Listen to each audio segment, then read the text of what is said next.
Hey everybody, how's it going? This is TUSDarryl and welcome to my review of Condemned Criminal Origins, a game that honestly I didn't expect much from. Well, I expected a thought-provoking story, but I didn't expect it to be shown and as well done as it was.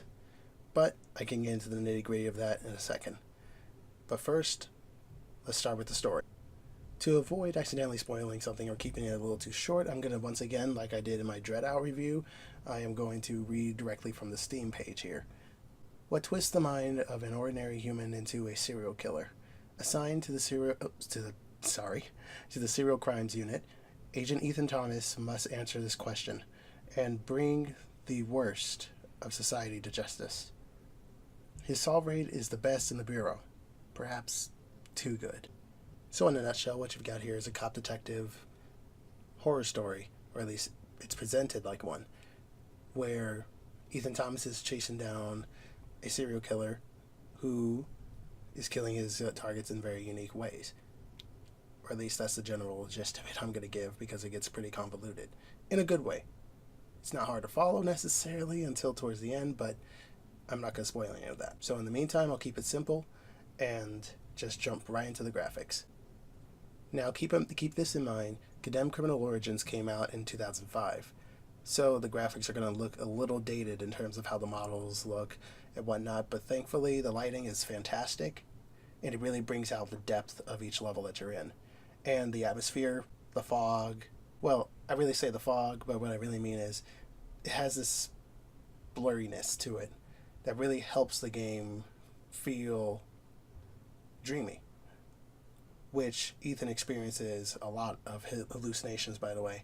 So half the time you don't know if you're encountering something real or if you're encountering something fake. Either way around, the game's presentation is solid, even if the graphics in of themselves are dated.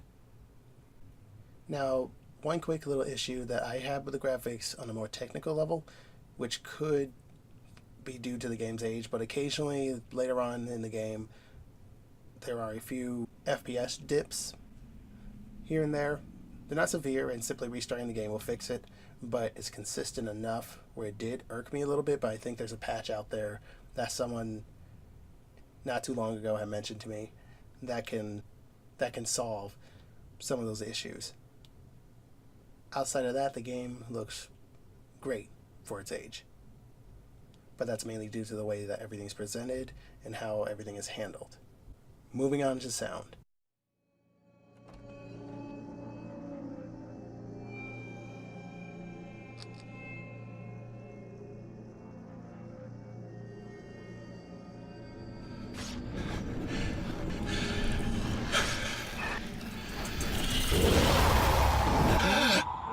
Hello, Ethan.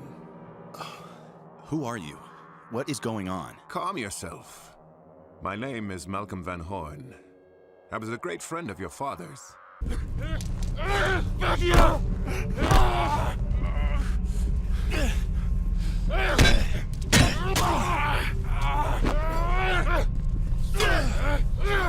over here, pal!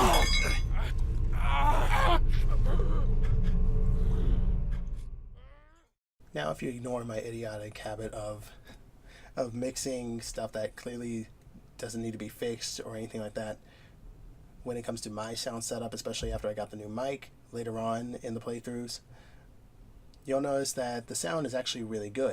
It can be buggy at times, but again, that's due to the game's age and the fact that this is a PC port. Outside of that, the sound of a metal pipe hitting someone's head sounds like it really hurts.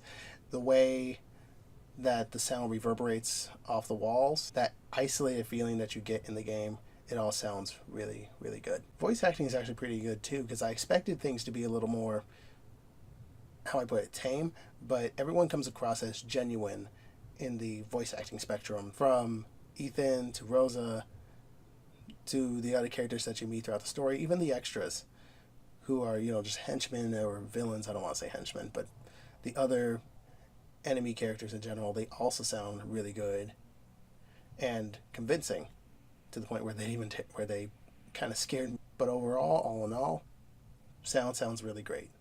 Sounds really great. Wow, Daryl. Moving on to gameplay.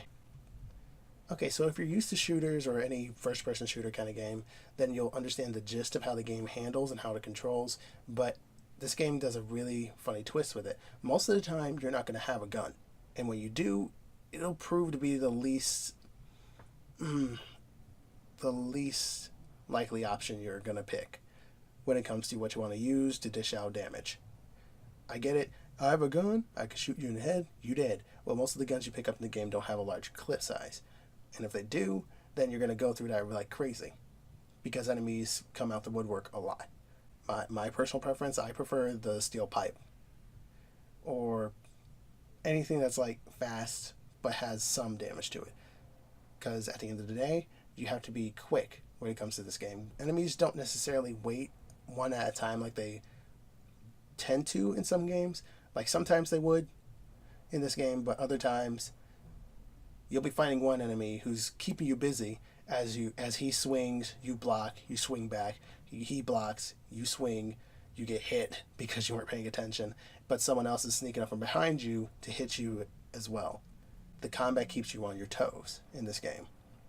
Thankfully, as you saw in my playthrough, I abused the quick save button, but had that not been there, there would have been a lot more screw-ups throughout the game. With that said, I have to give praise to the combat in terms of melee to melee. I was expecting to just plow through these enemies and just whack them with a stick, basically just go whoop you're dead, whoop you're dead, whoop you're dead. And occasionally, as you saw in my playthrough, or may not have seen my playthrough, who knows, I tended to do that with some enemies.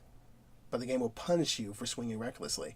These enemies are really good at dodging, and they're really good at finding I can't say spontaneous, but finding some places to hide and wait for you just to turn the corner so they can hit you. And other times, if you're already fighting them, you gotta make sure you stop for a second, let them swing first. I will repeat it again. Let them swing first. You block that. I was using keyboard and mouse, so I used the right mouse button to block and left mouse button to hit. You block them, it stuns them for a second, hit them, but don't get greedy. Because if you hit them, it's like it's a really cool thing they do. You hit them and they start falling back, but as they're falling back, they kind of swirl around and hit you, and then they can just go in on you if you're not quick enough.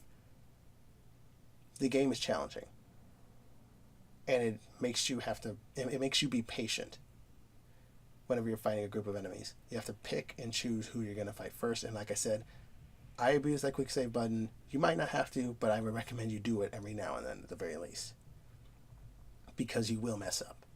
The other piece of gameplay that I really enjoyed was how, much like the detective you are, you use specific equipment and whatnot to analyze a crime scene or find certain clues. I really liked using that stuff because it immerses you. The game could have easily just gone by and not let you do that, But luckily, Rose is very helpful in the bureau and is willing to help you out. So now you have access to this, or at least someone who can help you on the inside, who could do all this. On another note, the game will play some tricks on you occasionally, where Ethan will hallucinate, and you'll be fighting a hallucination, but it'll still do damage to you. So you can't just relax and think, "Oh, I'll let it kill me." No, it will hurt you and it will kill you. So fight back. All in all, the combat's solid, the game looks great, and I have no complaints about it, except for the fact that the sequel is not available on PC. The sequel is still only available on PlayStation 3 and Xbox 360, neither of which I have. So, unfortunately, I'm going to have to either wait for a port to hit for me to play the sequel, or I'm going to have to go find a cheap PlayStation 3 or something like that to play it and find some way to hook everything up so I can stream it, record it for YouTube. But that's beside the point. That's not going to hurt the score at all that I'm going to give it. So, speaking of scores, what do I give Primal Origins? What do I give Condemned Criminal Origins? I'd say that if you're a fan of mysteries, if you're a fan of, I can't even say a fan of first-person shooters because you'll go in with the wrong mindset. So I'm really going to say if you're a fan of survival horror, or just the horror genre in general, and you love tense atmospheres, because it doesn't matter if there's no one in the room, it's still tense. If you're a fan of tactful combat, how can I put it? I think I'm going to put it that way. Then I would say play Condemned. But if you're looking for a straightforward story to be told here, it's not as straightforward as it seems. In fact, it gets a little more confusing as the game goes on. But again, it leads into the second game. So I'm not really going to say, oh, the story falls flat or something like that. I'm going to say for this game's sake, it does make me very curious. So I'm going to say that if you're looking for a really good story, if you're looking for some really engaging gameplay, and just an overall different horror experience, then I'd say go for it, pick up Condemned. However, if you're the type to get frustrated and you don't have the luxury of quick save for some odd reason, I'm not sure if there's a quick save option at all on consoles. I don't think there is if you have an old system. But if you're playing it on PC, then yeah. The game is only $15. It goes on sale relatively often. In fact, as I'm recording this video, it's the Thanksgiving this Thanksgiving sale on Steam. It's currently sitting there at $8. That's a steal. Pick it up. The game's not even that long. It sits at about 7 hours. Overall, the game is pretty linear. So you're going to finish it within a day if you were to play it nonstop. But I definitely recommend this game to anyone who's looking for a good horror experience, but not the conventional style of horror. And that does it for my review of Condemned: Criminal Origins. I hope you enjoyed it. I hope you're looking forward to getting that game if you want it. If you don't, well, there are other games out there. I hope this review was helpful, and I hope you enjoyed your stay. See ya!